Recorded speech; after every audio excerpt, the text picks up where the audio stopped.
নমস্কাৰ, আজি আমি তোমালোকৰ কাৰণে লৈ আহিছোঁ এখন 2026 বৰ্ষৰ অৰ্থাৎ এই বৰ্ষৰ এখন প্ৰথম গোট মূল্যায়ন ডিটেইলছ অসমীয়া তৰফৰ পৰা প্ৰস্তুত কৰা এখন প্ৰশ্ন কাকত। এই প্ৰশ্ন কাকতখন তোমালোকে ভালদৰে ঘৰত অনুশীলন কৰিবা। ইয়াৰ পৰা তোমালোকে কমন তোমালোকৰ যি মেট্ৰিক পৰীক্ষা আছে তাতো পাবা, লগতে তোমালোকৰ যি ইউনিট টেষ্ট হ'ব ফাৰ্ষ্ট ইউনিট টেষ্ট তাতো তোমালোকে পাবা।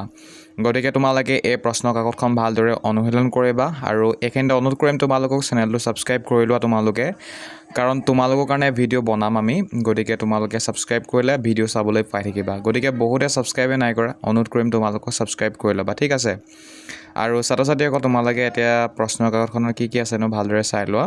প্ৰথম গোট মূল্যায়ন 2026 আৰু 27 শ্ৰেণী দশম বিষয় MIL অৰ্থাৎ অসমীয়া।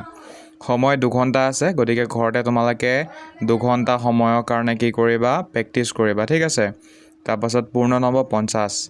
1 নম্বৰ লিখা হৈছে অতি চমু উত্তৰ দিয়া। যিকোনো 3টা আমি লিখিব লাগে, 4টা আছে, গোটেই 4টাই তোমালোকে লিখিবা, ঠিক আছে। তাৰপাছত 2 নম্বৰটো চোৱা, চমু উত্তৰ দিয়া। ইয়াত 2টা প্ৰশ্ন আছে, 2টাই লিখিব লাগিব তোমালোকে। তাৰপাছত 3 নম্বৰ কৈছে বহলাই উত্তৰ দিয়া। গতিকে ইয়াত 2টা প্ৰশ্ন আছে, 2টাই আমি জানিব লাগে, জানি থ'বা তোমালোকে ভালদৰে। আৰু পৰীক্ষাত যদি 2টা আহে তেনেহ'লে মাত্ৰ এটাই লিখিব লাগিব, ঠিক আছে, কাৰণ অথবা বুলি আছে, নিশ্চয় দেখিছা তোমালোকে। তেনেদৰে তাৰপাছত আছে ব্যাখ্যা কৰা, প্ৰসংগ সংগতি দৰ্শায়। গতিকে যিকোনো এটা আমি কৰিব লাগিব। এটা তুলি অনা হৈছে জিকিৰৰ পৰা আৰু এটা তুলি অনা হৈছে আমাৰ বৰগীতৰ পৰা। গতিকে 2টাই চাই থ'বা, 2টাই তোমালোকৰ পৰীক্ষাত আহিব পাৰে, মেট্ৰিক বা তোমালোকৰ যি ইউনিট টেষ্ট বা হাফ ইয়াৰলি তাতো আহিব পাৰে, ঠিক আছে। তাৰপাছত 5 নম্বৰটো আমাৰ মূল ভাৱ লিখিবলৈ কৈছে বৰগীতটি। প্ৰথমতে চমু পৰিচয় দিবলৈ কৈছে কবিজনৰ। তাৰপাছত 6 নম্বৰটো কৈছে অতি চমুকৈ উত্তৰ দিয়া। এয়া তুলি অনা হৈছে তোমালোকৰ বৰগীত আৰু জিকিৰৰ পৰা। তাৰপাছত এনেকৈ আছে 7 নম্বৰটোত নিৰ্দেশ অনুযায়ী উত্তৰ দিয়া বুলি কৈছে। ক খ গ, কত কৈছে আমাক বিপৰীত শব্দ লিখা, খত কৈছে অৰ্থ প্ৰকাশ হোৱাকৈ বাক্য ৰচনা কৰা, তলৰ শব্দবোৰৰ আধুনিক ৰূপ লিখা বুলি কৈছে গ। গতিকে ধুনীয়াকৈ লিখি ল'বা। গতিকে তোমালোকে এতিয়া চোৱা 8 নম্বৰ উত্তৰ দিয়া বুলি আছে। যিকোনো 3টা কৰিব লাগে আমি, কিন্তু তোমালোকে পৰাপক্ষত গোটেই 4টাই জানি থ'বা, ঠিক আছে, ভালদৰে মুখস্থ কৰি থ'বা।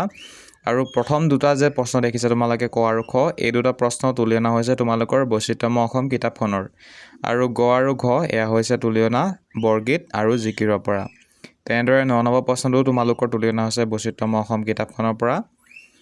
এতিয়া চোৱা 10 নম্বৰৰ ক খ গ এয়া তুলি অনা হৈছে তোমালোকৰ ধজ আৰু ধ ভাই লেচনটোৰ পৰা। গতিকে এই 3টা তোমালোকে কৰিব লাগিব। আৰু ঘটো তুলি অনা হৈছে আমাৰ বৰগীতৰ পৰা। তেনেদৰে 11 নম্বৰটো তুলি অনা হৈছে ধজ আৰু ধ ভাই লেচনটোৰ পৰা।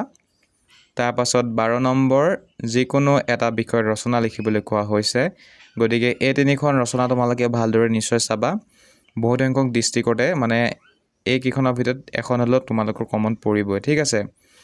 কিছুমান ডিষ্ট্ৰিক্টত হয়তো নপৰিব পাৰে, কিন্তু প্ৰায় ডিষ্ট্ৰিক্টতে পৰিব। আৰু মেট্ৰিক পৰীক্ষাৰ কাৰণেও ইম্পৰ্টেণ্ট হয়, তোমালোকে ভালদৰে চাবা। আৰু জুবিন গাৰ্গৰ ওপৰত নিশ্চয় তোমালোকে ভালদৰে ৰচনাখন চাবা, ঠিক আছে। এইবাৰ আহিব পাৰে তোমালোকৰ ইউনিট টেষ্টত। বাকী এই প্ৰশ্ন কাকতখন তোমালোকে কেনেকুৱা পালা নিশ্চয় তলৰ কমেণ্ট বক্সত জনাবা, প্ৰশ্নবোৰ কেনেকুৱা আছে প্ৰশ্নখনত। আৰু তোমালোকে আমাৰ হোৱাটছআপ চেনেলত যিসকলে জড়িত নোহোৱা নিশ্চয় জড়িত হৈ ল'বা। আমি বিনামূলীয়া MCQ টেষ্ট ছানডে পাতি থাকোঁ। গতিকে আজি এই ভিডিঅ'টো মই বনাইছোঁ ছানডে, গতিকে আজি ছানডেও আমি এক্সাম এটা অনুষ্ঠিত কৰিলোঁ। আৰু বহুত সংখ্যক ছাত্ৰ ছাত্ৰীয়ে পৰীক্ষা দিছে। যদিহে তোমালোকে দিব বিচাৰিছা পৰীক্ষা, তেনেহ'লে কি কৰিবা, মোক হোৱাটছআপত মেছেজ কৰিবা, ঠিক আছে। কেৱল মেছেজ কৰিবা, কোনো যাতে কল নকৰা, এইটো মনত ৰাখিবা। কল কৰিলে নোপোৱাই ন, গতিকে সময় নষ্ট নকৰিবা। মাত্ৰ তোমালোকে হোৱাটছআপত মোক মেছেজ কৰিবা, হাই বা হেল্ল' বুলি। ডাইৰেক্টলি তোমালোকৰ মোবাইলত এটা মেছেজ যাব, হোৱাটছআপ চেনেলৰ লিংক পাই যাবা। লিংকত ক্লিক কৰি মাত্ৰ জইন কৰিব লাগে। আৰু ছানডে আমি এক্সাম পাতোঁ, গতিকে তেতিয়া তোমালোকে আপডেট পাই থাকিবা যে কোনটো লেচনৰ আমি পাতিম পৰীক্ষা নেক্সট ছানডে। চ' এইখিনি খবৰ পাই থাকিবা।